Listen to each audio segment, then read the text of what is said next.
had a chance to go back and look at some of the red zone stuff. What are some of the common threads where you guys haven't been able to? Well, I think there's some good news in it. It's not all bad news.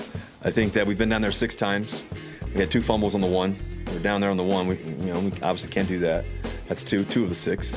We had a quick fly touchdown to Cortland. That's 3 of the 6. That's pretty good. That could have been pretty good. We had a little flip toss to Beck. That should have been a touchdown. We went offside, so it can't happen. That's 4 of the 6. And then we had the 5th one was probably the roll where I hit E on the sideline and we were just barely out. That's 5 of the 6. 5 of the 6 isn't bad. That's how I look at it. It's just it's a game of inches, a game of discipline. It's a game of doing things right, and it changes the whole perspective of everything. We're really kicking butt. So great thing is we're doing a lot of great things well. It's just fine tuning the details, and we got to get more touchdowns down there. Or any touchdowns in there, as the case may be. Russell Wilson, not a surprise. Glass half full, eternal optimist, always saying all the right things. I'm not faulting him for it. We're just analyzing his way. That's how he's always been. The reality is the Denver Broncos are 0-6 in the red zone this year through 2 games, and they managed to win one of those 2 games, which is good news. But it is kind of becoming an issue. It's becoming a thing. 22 plays, 0 touchdowns, and 2 turnovers, Peter, in the red zone so far for Russell Wilson and the Broncos. This week it was hinted pretty broadly by the head coach, Nathaniel Hackett, that he's been going to school on how to handle, the play clock. Why are they having to call so many timeouts, and why are they rushing to get the play in so often? And I think Nathaniel Hackett realizes that he probably underestimated the importance of this when he took this job. And the stuff he probably should have been doing in May in preparing for this is stuff that he's having to spend time doing on September 20th, 21st, 22nd during the season, which is not a good sign, Mike. And to me, last week in a tight game, when you have to use your last timeout with 8 minutes left in the 4th quarter of a tight game, I mean, Nathaniel Hackett has got to immediately, fix this, or else I'm not saying it's going to lead to his demise, his downfall, he's getting fired. I'm not saying that. What I'm saying is that this is a gigantic issue that should never in a million years have been an issue. That's what makes it so fascinating to me. It never happens. It's unprecedented. The idea of the home fans counting out in unison the remaining seconds on the play clock as if they were at a basketball game. It's unbelievable because it's a perfect blend of helpful and derisive. They're mocking them while also trying to help them. And as I said earlier in the week, there's a big difference between basketball and football. Basketball, you got guys dribbling, doing all sorts of stuff. In football, the quarterback is always looking right at the play clock. It's right in front of his face when he's behind the line of scrimmage. Even though Russell Wilson's 5'10", 11-ish, he can still see the play clock, I believe. I can't think of a single time in the 50 years I've been following the NFL that this has been an issue. And here it is. The planet's lining up for Nathaniel Hackett with new owners who will not mess around, who didn't hire him, who in the amount of time I have been articulating my point, preside over a company that's made more than enough money to fund his buyout, and there they just did it again, and there they just did it again. I mean, the money is flowing from Walmart. They don't care about buying the guy out. If he's not the right guy, they'll go get Sean Payton or somebody for next year. They won't hesitate to do it. So this is on Nathaniel Hackett, Peter. And, hey, we've seen it. You've seen it.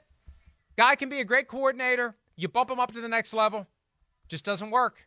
There's only one way to find out. You bump him up to the next level and see if he can do the job. And if you can't get the plays in, if you can't get the plays selected and communicated and called in the 40 seconds allotted you when everybody else who's ever coached in the league can, you're not going to be a coach for very long. It's just the way it is.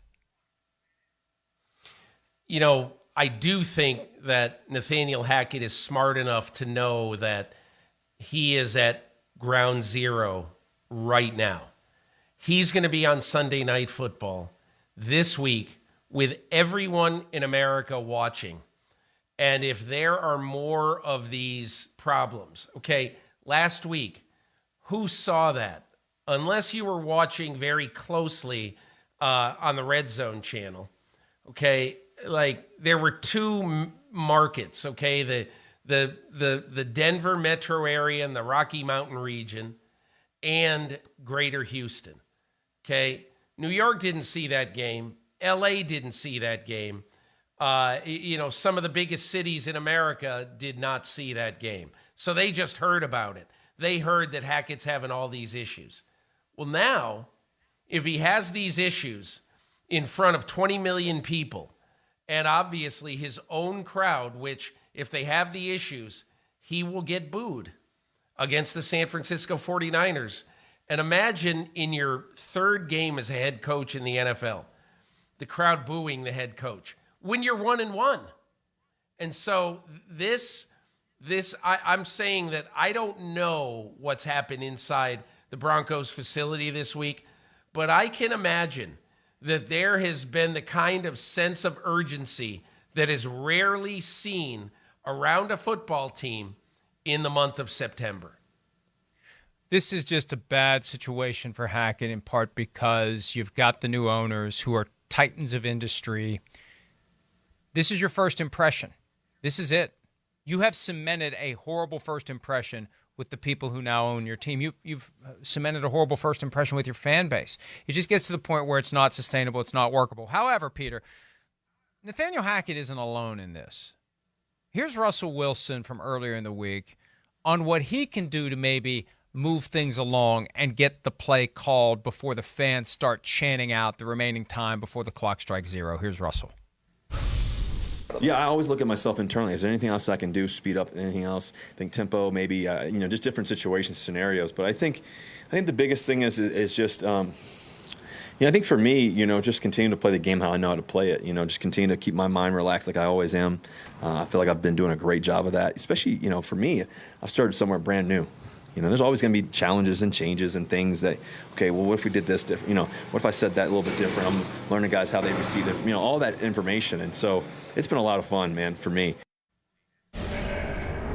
I don't know that it's fair to compare coaches like Kevin Stefanski to Bill Belichick like we did an hour and a half ago. Is it fair to compare quarterbacks like Russell Wilson to Peyton Manning? Peyton Manning is the platinum standard of a guy who comes in and asserts himself and takes control. At some point, though, if this is a mess in Denver, at some point, Russell Wilson's got to assert himself. He's got to assert himself. I was in Seattle for 10 years, and this never happened once. We have to figure this out. And I know he likes to be a nice guy, and he's the new guy, and he's got to get along, and he leads in a certain positive way. As I was explaining to my son this week, there are occasions when it is required that you be an ass. I used a different word. But it's required. You have to do it in order to get things done.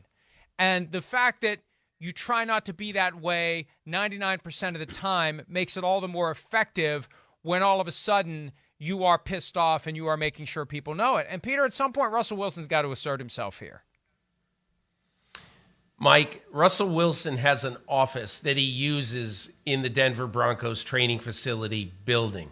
That's not altogether rare that a quarterback would have a separate place where he can meet with his coach and all that. So it's not unprecedented. But I would bet for all the times in the offseason and in training camp where he and Nathaniel Hackett had long meetings in that office discussing what would work, how to marry our two systems, the one that Russell Wilson wants to play, the one that Nathaniel Hackett wants to institute.